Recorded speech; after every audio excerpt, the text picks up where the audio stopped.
అంటే Congress party, Telugu Desam party 2 కలిసి ఇప్పుడు తెలంగాణ నీళ్ళన్నీ అంటే పక్కకు మళ్లించే ప్రయత్నం చేస్తా ఉన్నాయని చెప్పేసి మాట్లాడుతా ఉన్నారు. దీనికేం చంద్రబాబు మన తెలంగాణకు అడ్డుకున్నదే చంద్రబాబు నాయుడు. తెలంగాణకు బాగా కుట్ర పొందిందే చంద్రబాబు నాయుడు.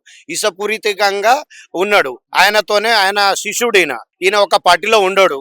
ఎవరు ఇప్పుడు ఇవాళ ఈ పార్టీలో ఉంటాడు, ఆ పార్టీలో ఆ పార్టీలో. ఇప్పుడు కుక్కలు కూడా 10 దిక్కులు తిరుగుతాయి. 10 దిక్కులు అట్లా వీడి ఎట్లా ఎంతమంది పుట్టిండో ఎవడికి పుట్టిండో కూడా తెలియదు. ఆ సీటు గౌరవిస్తాం. ఆ సీట్లో కుక్క పోయి కూర్చుంటే కుక్కని గౌరవించాం మేము. కుక్క కంటే హీనం వీడు. ఒక లేబర్ ఆయనే చెప్పిండు, నేను ఒక పెయింటర్ని, నేను గుంపు మేస్త్రిని అని చెప్పేసి వాడే అన్నాడు. కాబట్టి ఆ విధంగానే వానితోని వాడి ఎట్లా ఏదైతే మాట్లాడిండో ఆ విధంగా వానికి సమాధానం చెప్తేనే వానికి అర్థమవుతుంది అని చెప్పేసి మేము చెప్పక తప్పదు. అంటే సీఎం హోదాలో ఉన్న వ్యక్తిని ఇలా మాట్లాడడం కరెక్టే అంటారు సార్? ఇప్పుడు వాడిని సీఎం అని ఎవడు అన్నాడు? సీట్ ను గౌరవిస్తాం.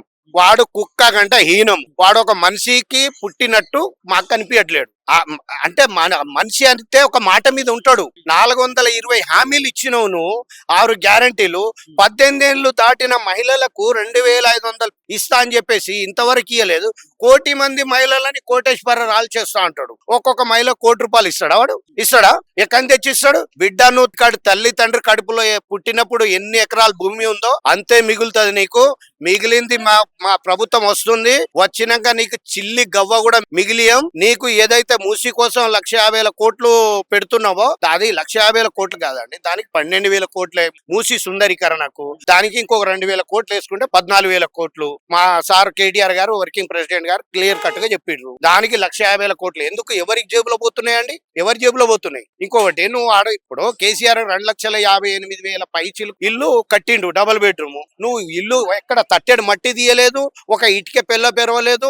ఉన్న ఇళ్ళన్నీ కులగొడుతున్నావు. నీ అయ్య సొమ్మ, నీ అబ్బ సొమ్మ, నీ అబ్బ కష్టపడి వాళ్ళకి కట్టించిర్రా? ఇంతకుముందు కూడా వాళ్ళకి పర్మిషన్ అనేది నీ కాంగ్రెస్ పార్టీ కదా, నీ తెలుగుదేశం పార్టీ కదా. నువ్వు ఎక్కడ ఉన్నావు? ఎవరి సంకలు చేరి మాట్లాడుతున్నావు? మోడీని ఆడ బడాబాయ్, ఈడ చోటాబాయ్ అంటాడు. నీ రాహుల్ గాంధీ ఆయననే చౌకీదార్ అంటాడు. నువ్వేమో ఈడ చోటాబాయ్ బడాబాయ్ అని చెప్పేసి ఇన్ని రోజులు ముసుగులో ఉన్నది, దొంగతనంగా ముసుగులో మీ ఇది. ఇంకొక 4 రోజుల్లో బట్టబయలు అవుతుంది. మీ నోటి ద్వారానే మేము ఈనబోతున్నాం అని చెప్పి తెలియజేస్తాం. రాష్ట్ర ప్రజలు అన్ని గమనిస్తా ఉన్నారు, అన్ని చూస్తా ఉన్నారు. అంటే స్థానిక ఎన్నికల్లో కూడా చూసినాం ఫలితాలు. మరి కాంగ్రెస్ పార్టీకి ఎందుకంత అనుకూలంగా వచ్చినాయి అంటున్నారు? ఇప్పుడు ఒకటండి, మేము బీఆర్ఎస్ పార్టీ నుంచి మేము ప్రచారం చేయలేదు. మా వర్కింగ్ ప్రెసిడెంట్ గారు కానీ, మా హరీష్ అన్న గారు కానీ, మా పెద్దోళ్ళు గౌరవనీయులు ఆదేశాలు వారి కూడా, మా మాజీ ముఖ్యమంత్రి మా కేసీఆర్ సారు 4.5 కోట్ల ప్రజల దేవుడు ఆయన కూడా బయటికి వెళ్ళలేదు. రేవంత్ రెడ్డి మీటింగ్లు పెట్టిండు, దౌర్జన్యం చేసిండు, డబ్బులు పంచిండు. అందరం చూసినాం. మేము మీడియా పరంగానే మేము చూసినాం. మీరే చూపించిర్రు, మీరు కూడా చూసి ఉంటారు. ఎక్కడెక్కడ రౌడీజం చేసిర్రో, ఎవరికి ఇట్లా ఉచ్చబట్టి దాపిచ్చిర్రో అందరం చూసినాం. ఎవరెవరికి హత్య చేసిర్రో, హత్య రాజకీయాలు. ఎంతసేపటికి వాళ్ళకి సీటు కావాలి, పదవులు కావాలి, కానీ ప్రజలని గాలికి వదిలేసిర్రు. ఇంకా 50 ఏళ్ల వరకు కాంగ్రెస్ పార్టీ రాదని వాళ్ళకు కూడా తెలిసిపోయింది కాబట్టి ఎన్ని రోజులైనా ఇప్పుడు ఉన్నన్ని 4 రోజులు మనం ఎంతసేపటికి దోచుకుందాం. వాడు ఒక దొంగ ఓటుకు నోటు కేసులో దొరికిన దొంగ. ఇక్కడ జూబ్లీహిల్స్ లో ఏ విధంగా గెలిచిరో మీరు అందరు చూసిర్రు, మేము కూడా కళ్ళారా చూసినాం. ఈడ డబ్బులు పంచి దౌర్జన్యాలు చేసి బూత్ ఏజెంట్లను కూడా దాచిపెట్టి వాళ్ళని కూడా ఇచ్చేసి కిడ్నాప్లు చేసుడు అన్ని ఏ విధంగా గెలిచిరో వాని సీటు కాపాడుకోవడం కోసం మనం అందరం చూసిన వాళ్ళమే. వాళ్ళు ఆ విధంగా వానికి ఇప్పుడు జూబ్లీహిల్స్ బై ఎలక్షన్ లో ఒకటి గెలవకపోతే వాని సీటు ఆడబోతుందో అనే బాధ. అసలు వానికి సీటు ఇచ్చినోనికి బుద్ధి లేదు. ఫస్ట్ కేసీఆర్ గారు ప్రెస్ మీట్ లో మాట్లాడుతూ రేవంత్ రెడ్డి గారి పేరు ప్రస్తావించకుండా ప్రభుత్వ విధానాల మీద మాట్లాడిన పరిస్థితి. రేవంత్ రెడ్డి గారి పేరు ఇప్పుడు మేము కూడా తీయమంటే అర్థం చేసుకో. ఇక మా సార్ దాకా ఎందుకే? మా కేసీఆర్ గారు, కేటీఆర్ గారు, హరీష్ రావు గారి దగ్గర అక్కడ దాకా పోక్కర్లే. ఇక నుంచి మమ్ములను దాటాలి. ఇక నుంచి ఒక లెక్క, ఇప్పటి నుంచి ఒక లెక్క. మా సార్ చెప్పిండు కదా, మాలాంటి ఉద్యమకారులు 2001 నుంచి అందరం మా కేసీఆర్ సార్ సైనికులం, అందరం బయలుదేరుతాం బిడ్డ. నీకు అడుగడుగున చెమటలు పట్టిస్తాం, నిన్ను మూసిలోనే బొంద పెట్టే అంత వరకు మేము వదిలిపెట్టామని చెప్పేసి రేవంత్ రెడ్డి గారి పేరు తీసి మాట్లాడే అంత ధైర్యం కేసీఆర్ గారికి లేదు అని చెప్పేసి మాట్లాడుతున్నారు. ఒకటండి, కేసీఆర్ గారు వారి పేరు తీయాల్సిన అవసరమా అండి? సీటు గౌరవిస్తారు.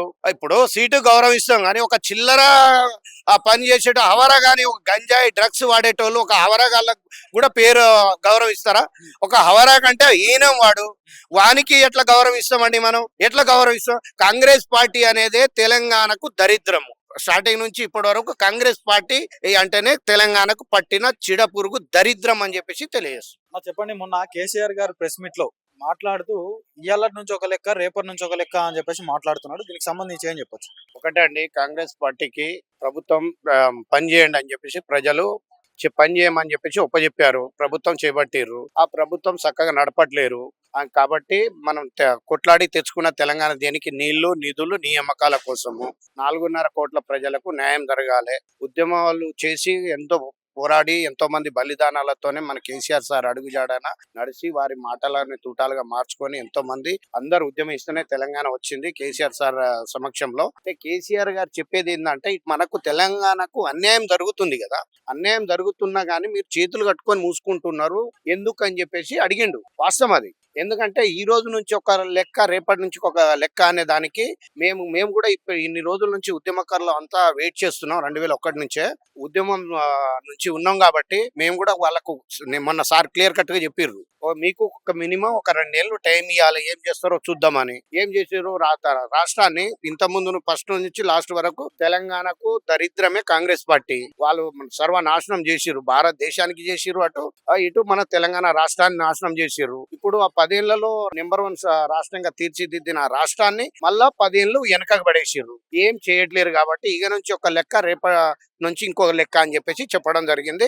మీకు అడుగు అడుగున నీళ్లు దాపిస్తాం, ఉరికిస్తాం, మీరు చెప్పిన 6 గ్యారెంటీలు అమలయ్యేంత వరకు వదిలిపెట్టేది లేదు బిడ్డ అని చెప్పేసి నేను కూడా డిమాండ్ చేస్తున్నాను. అంటే రాష్ట్ర ప్రభుత్వం కేంద్ర ప్రభుత్వం కలిసి తెలంగాణకు అన్యాయం చేస్తున్నాయని చెప్పేసి మాట్లాడాడు కేసీఆర్ గారు. అంటే రాష్ట్రంలో జలదోపిడీ జరుగుతుందని చెప్పేసి నిక్కచ్చిగా మాట్లాడుతా ఉన్నారు. దీనికి ఏం చెప్తారు? రాష్ట్రానికి జలదోపిడే కాదు, అన్ని విధాలుగా నష్టం జరుగుతుంది. అటు రాష్ట్రాన్ని కాంగ్రెస్ పార్టీకి గాని, బీజేపీ పార్టీకి గాని, ఇక్కడ తెలంగాణ రాష్ట్రంలో రాబోయే రోజుల్లో 3 ఏళ్ల తర్వాత 2 పార్టీలను బొందబెట్టడమే తెలంగాణ రాష్ట్ర ప్రజలందరూ కంకణం కట్టుకున్నారు. ఈ 2 పార్టీలని ఇక్కడ నుంచి తరిమి కొడితేనే తెలంగాణ బాగుపడుతుంది, భారతదేశం కూడా మంచి అభివృద్ధి చెందుతుంది అని చెప్పేసి మన బీఆర్ఎస్ పార్టీ కేసీఆర్ సార్ సమక్షంలో తెలంగాణను ఏ విధంగా అయితే డెవలప్ చేసిర్రో అదే విధంగా మన భారతదేశాన్ని కూడా డెవలప్మెంట్ చేస్తారని చెప్పేసి భావిస్తున్నాం.